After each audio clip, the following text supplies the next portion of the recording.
தலையெடுக்கும் கண்ணம்மா கத்தரணி என்னம்மா ரெட்டிமான நன்மை வரும் நிச்சயமா உனக்கு ரெட்டிமான நன்மை வரும் நிச்சயமா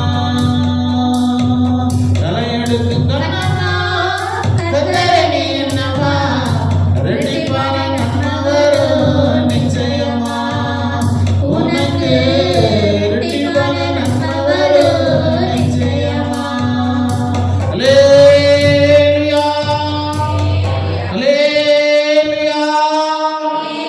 கர்த்தருடைய பரிசுத்தமுள்ள இனிய நாமத்துக்கு மகிமை உண்டாகட்டும். இந்த காலை வேளையில வந்ததன் அனைவருக்கும் இயேசு கிறிஸ்துவின் நாமத்தில் வாழ்த்துதல்களை தெரிவித்துக் கொள்கிறேன். இப்பொழுது ஒரு பாடல் பாடினோம். கலையெடுக்கும் கண்ணம்மா கத்தரணி என்னம்மா. நம்ம சர்ச்சை சுற்றிலும் வயல்காடு இருக்கு. எத்தனை பேர் களை எடுக்கிறாங்க, எத்தனை பேர் விவசாயம் பண்ணி கொண்டு இருக்கிறார்கள். நம்முடைய சர்ச்சைக்கு வர்றவர்கள் அநேகர் விவசாயிகள் தான். புரிஞ்சுக்கிட்டீங்களா? ஆகியனால இந்த பாடல்களை நீங்க என்ன செய்யுங்க, களை எடுக்கும் போது, தோட்டத்துல வேலை செய்யும் போது இந்த பாடல்களை பாடுங்க. அப்படி பாடும்போது உங்களுக்கு களைப்பு தெரியாது. அந்த காலங்கள்ல என்ன செய்வாங்க, காடுகள் என்ன செய்வாங்க, பாடல் பாடிக்கொண்டு இருப்பாங்க. இப்பெல்லாம் பாடல் பாடுறதுல எல்லாம் மிஷின் வந்துருச்சு. இப்பெல்லாம் என்ன வந்துருச்சு, மிஷின் வந்துருச்சு. அதனால யாருக்கும் அந்த அனுபவம் இல்லை.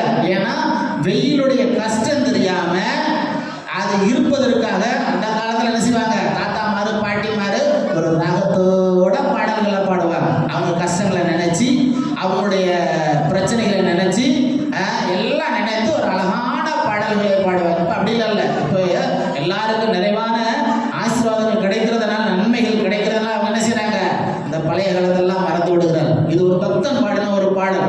ஏஞ்சல் டிவி ஓனர் இந்த பாடலை பாடினார். அல்லேலூயா. கர்த்தருடைய நாமத்துக்கு மகிமை உண்டாகட்டும். இது ஒரு அருமையான ஒரு பாடல். களை எடுக்க போகும்போது கர்த்தரை நினைச்சா ரெட்டிப்பான நன்மை வரும். என்ன வருமா, 2 மடங்கு ஆசீர்வாதங்கள் வருமா. அல்லேலூயா. கர்த்தருடைய நாமத்துக்கு மகிமை உண்டாகட்டும். அது உண்மையா? உண்மையிலே 2 மடங்கு ஆசீர்வாதம் கிடைக்குமா, 2 மடங்கு நன்மைகள் கிடைக்குமா அப்படின்னா நிச்சயம் கிடைக்கும். அப்போ அப்படி கிடைப்பதற்கு பைபிள்ல என்ன சொல்லியிருக்கிறதை எடுத்து வாசிங்க. 2 நாளாகமம் எழுதின புஸ்தகம் 7ஆம் அதிகாரம் 14வது வசனத்தை நாம் எடுத்து வாசிக்கலாம். 2 நாளாகமம் 7ஆம் அதிகாரம் 14வது வசனத்தை நாம் எடுத்து வாசிப்போம். 550ஆம் பக்கம். என் நாமம் தரிக்கப்பட்ட என் ஜனங்கள், என் நாமம் தரிக்கப்பட்ட என் ஜனங்கள் தங்களை தாழ்த்தி ஜெபம் பண்ணி என் முகத்தை தேடி தங்கள் பொல்லாத வழிகளை விட்டு திரும்பினால் அப்பொழுது பரலோகத்தில் இருக்கிற நான் அதை கேட்டு அவர்கள் பாவத்தை மன்னித்து அவர்கள் தேசத்துக்கு